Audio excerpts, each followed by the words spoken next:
இந்து மதத்தின் தத்துவ மரபுகளில் சித்தாந்தம் என்பதற்கும் வேதாந்தம் என்பதற்கும் வேறுபாடு உள்ளது.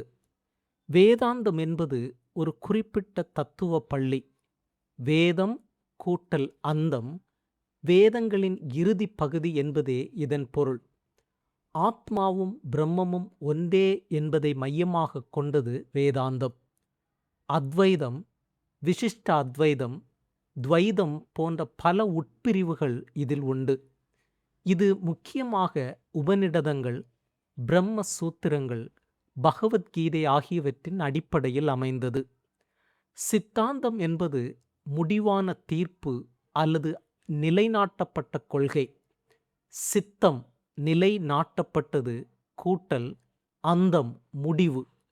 எந்த ஒரு தத்துவ விவாதத்திலும் பிறர் முன்வைக்கும் எதிர்கருத்துக்களை முற்றிலும் மறுத்து இறுதியாக நிலைநாட்டப்படும் உண்மையே சித்தாந்தமாகும்.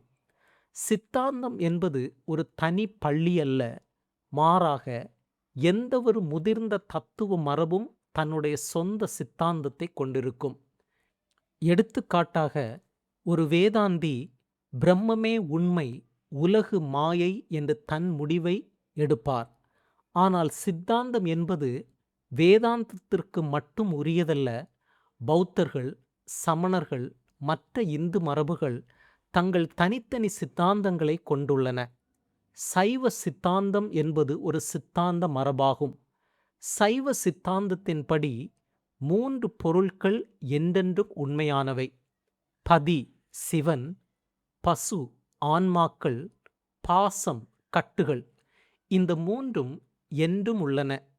இறைவனும் ஆன்மாவும் வெவ்வேறானவை. ஆன்மா எப்போதும் அணுவளவே சிறியதாக இருக்கும். முக்தி என்பது சிவனுக்கு அடிமைப்பட்டு அவனைப் போல இன்பம் அடைவதே தவிர அவனோடு ஒன்றாகிப் போவது அல்ல. கோயில் வழிபாடு, சடங்குகள், பக்தி இவற்றிற்கு இங்கு மிகப்பெரிய மதிப்பு உண்டு. அத்வைத வேதாந்தமோ பிரம்மம் ஒன்றே உண்மை, ஆன்மாவும் பிரம்மமும் ஒன்றே, உலகம் ஒரு பொய் தோற்றமே என்று கூறுகிறது. ஆன்மாவும் இறைவனும் ஒன்றுதான் என்ற வேற்றுமை உணர்வு வெறும் அறியாமையால் ஏற்படுகிறது. முக்தி என்பது அகம் பிரம்மாஸ்மி, நானே பிரம்மம் என்ற அறிவால் அறியாமை நீங்கி ஒருமை நிலையை உணர்வதே ஆகும்.